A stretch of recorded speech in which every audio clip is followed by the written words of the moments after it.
Hello and welcome. You're watching NewsX Deep Dive with me there, Pratap Singh. The India-Russia defense partnership has already received a boost even before Russian President Vladimir Putin touches down in India for his two-day visit.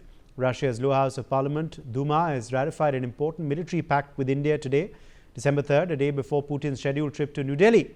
The ratification of the reciprocal exchange of logistic support comes after the agreement was sent to the Duma last week by Russian Prime Minister Mikhail Mishustin. The major military logistics pact was signed on February 18th and signals renewed momentum in a decades-old defense partnership. So what does this deal mean? How does it change India's military reach from the Arctic to the Indian Ocean? And what leverage does it give Russia amidst its geopolitical churn? Well, let's dive in. According to details posted on the Duma's website, the agreement will allow military aircraft, ships, and other formations from both sides to use each other's facilities for a range of activities, including joint exercises, training programs, humanitarian operations, and disaster relief missions.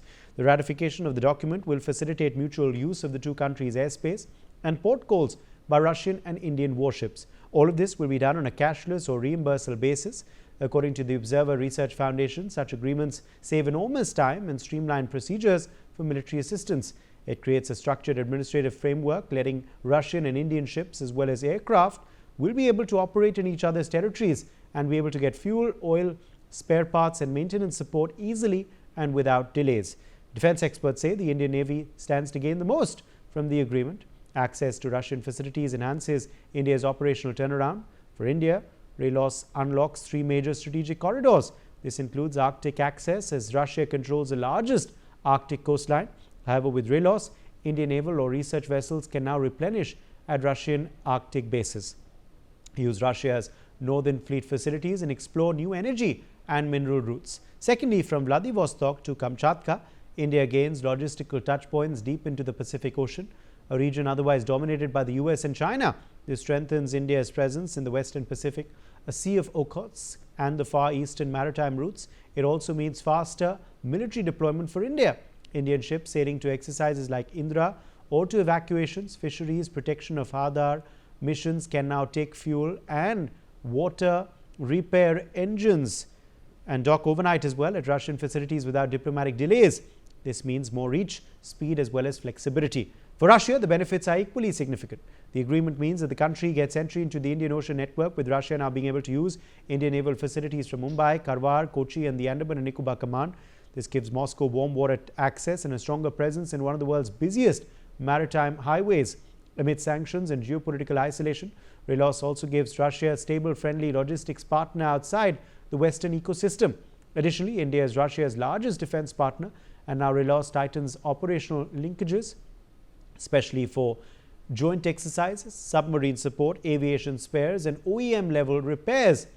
For India, the ratification of the agreement with India marks another major boost to its global logistics network. India already has similar agreements with the United States, Japan, UK, Germany, Australia and more. By adding Russia, a major Arctic and Pacific power, India's logistics grid becomes truly global and multipolar.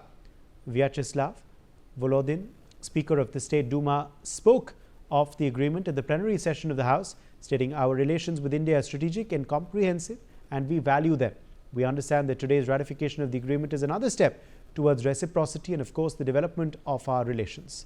Well, now President Putin's visit to India is expected to produce a plethora of significant outcomes, including in the trade and defense spheres, to further solidify the bilateral strategic ties. Notably, the Russian president's trip to India is taking place at a time India-US relations are going through possibly the worst phase in the last 2 decades, after Washington imposed a whopping 50% tariff on Indian goods, including 25% levies for New Delhi's procurement of Russian crude oil. Also, the visit comes at a time when Russia is negotiating a peace deal regarding the Ukraine conflict based on US President Donald Trump's 28-point proposal. The RELOS agreement, being ratified just a day before President Putin's visit, signals optimism. The India-Russia RELOS agreement is more than a logistics pact. It's a statement that India is building a multipolar military footprint, one that stretches from the tropics to the Arctic, from the Indian Ocean to the North Pacific, a move that strengthens India's hand and expands Russia's reach, strengthening ties between the two nations. Well, joining us live now is Major General Brajesh Kumar, former DG Military Infrastructure. Major General Kumar, what do you make of this pact already inked between India and Russia, and the significance of it even before Vladimir Putin takes off from Russia for India? Good evening, Uday, and good evening to our viewers. I think it's a very strategic, this pact is of strategic importance. When you look back to our history, India and Russia have had a very, very strong strategic relationship.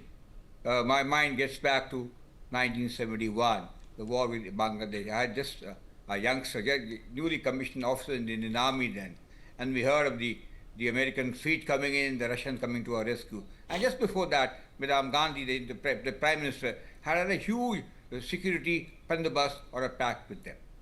Well, now 53, 54 years later, things have changed. Russia is not what it was. Russia has been fighting a war with Ukraine for last about 3.5 to 4 years, which has been indecisive so far, with slight advantage to Russia. Russia has had issues with the USA, the sole superpower, the European Union, and the entire world. So the requirement of such agreements today is more for Russia than for us. Till now, in fact, when you look back, Russia has been an ally. It has bailed us out not only to militarily by supplying us equipment, but also we look at the Security Council or the resolutions of the veto power. Russia has helped us out throughout the 70s, 80s, 90s, until 2010, 2020 per se, being a member of the permanent member of the United Security Council. But then the things are a lot different. Russia finds itself blocked in. It has, the Arctic fleet, the Pacific fleet, which is operational during the summer months. The Black Sea fleet is stuck. The Caspian Sea fleet, of course, it's landlocked. And there are problems in the Baltic Sea. It requires opening across. And that's how, we come in with them, per se. And then it makes sense for us as well, as the points you highlighted in the brief, per se. So that's cooperation is of a great thing, helps us both to strengthen our relationship. Though our relationship is based on few important things. Military hardware is one for which we have been dependent upon them. If you look back, traditionally, we've had 85% to 90% dependence on Russian armament, be it the land warfare, the tanks and the APCs and the missile system, be it the aircraft carriers, submarines or frigates and destroyers and what have you for the Navy, or the Me series of aircraft, or MiGs and what have you, and Sukhoi 30 a little later. So our dependence has been huge on them. Of course, India being what an emerging strategic power has been trying to diversify its defense fare with armament and what have you. So the Russian dependency has come down from 85% then to 60-65% now. So our dependence, our relationship on that is very, very strong. The second aspect is energy. Russia has a huge, energy potential per se, and we benefit in the last 3-4 years by getting the Russian cheap petroleum products for our usage, us and usage across the globe per se, by stabilizing the prices of petroleum. Nuclear energy is another which is of area of concern, which is of area of interest and cooperation per se, and we look forward to it. And finally, the thirdly, is the Russian aging population. It is 1/10 of our size as far as the population is concerned. Barely 14-15 crores. Again, absolutely. So as you said, Russia stands to gain a lot from it. Of course, so does India from this pact. Now, this is just the start, though. As I said, this has been inked. This has been ratified by the Russian parliament, of course, before Vladimir Putin departs for India. During his visit to India, what further do you believe will be inked?